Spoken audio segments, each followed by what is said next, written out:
Il faut rechercher les informations de façon subtile. Je prends un autre exemple. Vous voulez mettre ce pied un produit sur le marché. Vous allez au supermarché. Pour aller laver les lunettes, pour aller laver un stylo.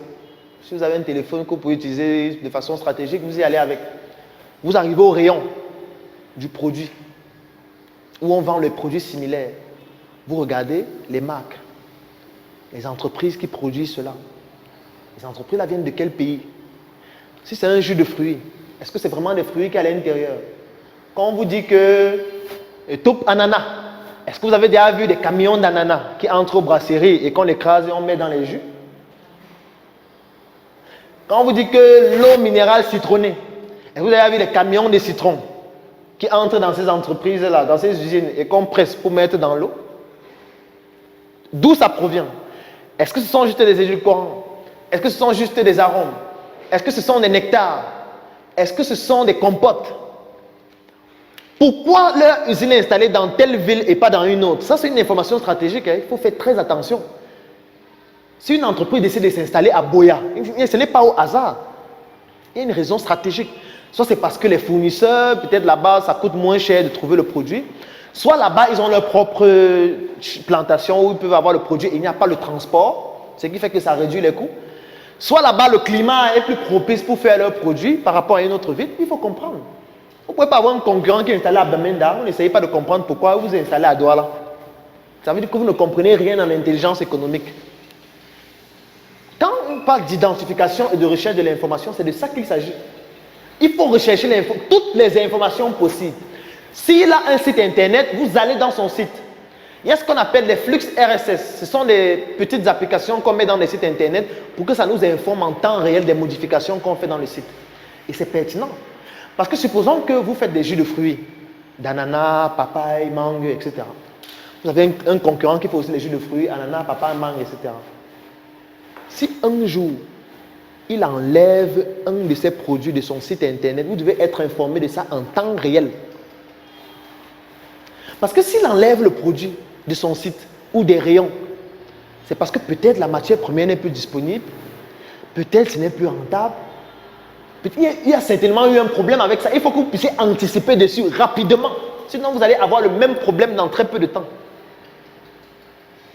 Si vous avez par exemple un concurrent qui fait les jus de fruits, mais vous voyez qu'il fait seulement ananas et papaye, il faut comprendre pourquoi il ne fait que les deux là.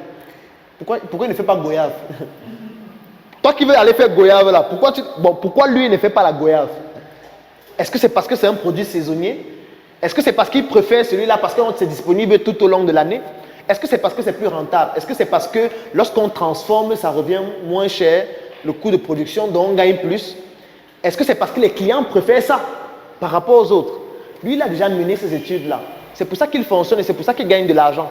Vous devez juste venir mener des études pour comprendre son business model, pour le dupliquer en l'améliorant. Parce que si vous ne le faites pas, vous allez commettre exactement les mêmes erreurs que lui, il a commis avant.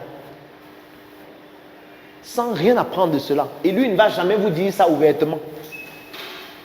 C'est à vous de vous battre pour trouver l'information. Dès que vous trouvez l'information, vous l'analysez. Vous essayez de comprendre. Pourquoi les ananas? Pourquoi ils font les ananas à Bafia? Quelle est la particularité de Bafia? Est-ce que je ne dois pas aussi aller à Bafia voir ce qui se passe là-bas? Est-ce que les ananas ont une particularité? Pourquoi ils s'installent en Djombe? Pourquoi ils sont à Pouma ou ils sont à Bafoussam? Qu'est-ce qu'il y a à Bafoussam? Pourquoi ils vont là-bas? Pourquoi la plupart des poulets qu'on retrouve au Cameroun, à Yaoundé viennent de Bafoussam ou viennent de l'Ouest? Il faut comprendre pourquoi. Parce que quand vous comprenez pourquoi, vous savez directement comment vous allez faire pour adapter votre stratégie. La prochaine étape, c'est la stratégie. Et la stratégie commence par la sécurisation de ses propres informations. C'est que les informations de votre entreprise, il faut sécuriser ça. Et l'une des manières de sécuriser l'information, c'est ce qu'on appelle la segmentation informationnelle. Et une entreprise qui l'utilise très bien, c'est Coca-Cola. Je vous ai dit qu'il n'y a que 2 personnes qui connaissent la formule du Coca-Cola. Et comment est-ce qu'ils réussissent à conserver le secret de la formule? C'est par segmentation. Parce que Coca-Cola est fabriqué dans plusieurs pays différents ou plusieurs États différents des États-Unis. Ça veut dire qu'on peut peut-être dire que dans cet État, vous prenez seulement l'eau, vous mettez le sucre, ça va. Vous envoyez dans un autre État. L'autre État ajoute un autre ingrédient, il envoie dans un autre État. Ce qui fait qu'il n'y a aucun pays ou État qui connaît toute la formule. Ici, aux brasseries, tout ce qu'on fait, on leur donne le concentré, ils ajoutent l'eau. Ils ne font rien d'autre. Personne ici ne connaît la formule. On leur envoie le concentré de coca. Tout ce qu'ils font, ils prennent l'eau. On leur dit qu'il faut diluer comme ça. Mettez telle quantité d'eau pour telle quantité de concentré. Et vous mettez dans la bouteille. Les bouteilles viennent déjà faites, il y a déjà les ingrédients. Ils font. Personne ne connaît la formule. Donc même si vous partez là-bas, cassez tout. Croyez qu'il n'y a pas de formule là. Il y a la formule dans aucune usine. Parce que c'est fabriqué dans plusieurs pays différents. Et c'est une stratégie qu'on peut même appliquer en management et en gestion. C'est-à-dire que dans votre entreprise, il ne faudrait pas qu'un employé à lui tout seul maîtrise toutes les stratégies et toutes les informations. C'est dangereux. C'est très très dangereux. Chacun doit avoir un niveau d'information. C'est pour ça que dans certaines entreprises, on fait des séances de... Comment je peux appeler ça? Il y a une expression là qui m'échappe. Pour passer d'un niveau à un autre, il y a une sorte d'intronisation, une sorte de baptême qu'on vous fait. J'oublie le nom technique, mais c'est quelque chose de similaire. Ça veut dire que vous êtes en train de passer d'un niveau d'information à un autre. Et pendant ce baptême-là, il y a des clauses que vous signez. Dans certaines entreprises, même ça rime même à des sectes. Ça veut dire qu'il y a des clauses, ça peut même aller jusqu'à l'homosexualité. C'est une manière de vous dompter et d'empêcher que vous puissiez dire un certain nombre de choses. Ça se fait, hein? Ça se fait. Beaucoup d'entreprises le font. Pour passer d'un niveau à un autre. Parce que les informations que vous avez sont très stratégiques. Quelqu'un ne doit pas avoir accès à ça n'importe comment, parce que ça peut faire disparaître l'entreprise. Donc, il faut faire très très attention. Je prends un exemple. Vous avez une assistante qui connaît toutes les informations stratégiques sur tout ce que vous faites, dans tout ce que vous êtes en train de faire. Mais c'est très dangereux. C'est très dangereux pour une raison qui est simple. Parce qu'il y a aussi ce qu'on appelle le dragueur intelligent. Ça veut dire un gars qui est payé par une entreprise pour venir prendre des informations dans votre entreprise. Et il passe par votre assistant ou votre secrétaire. Il commence à la courtiser, faire des trucs, faire des choses avec elle. Et puis, par ce canal, il obtient des informations sur vous, puisqu'elle a toutes les informations, puisque vous lui avez tout donné.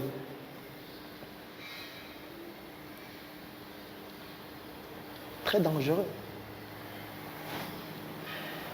Nos grands-parents ou nos ancêtres, pour pouvoir pallier à ça, ils gardaient toutes les informations eux seuls. Et c'est aussi un danger.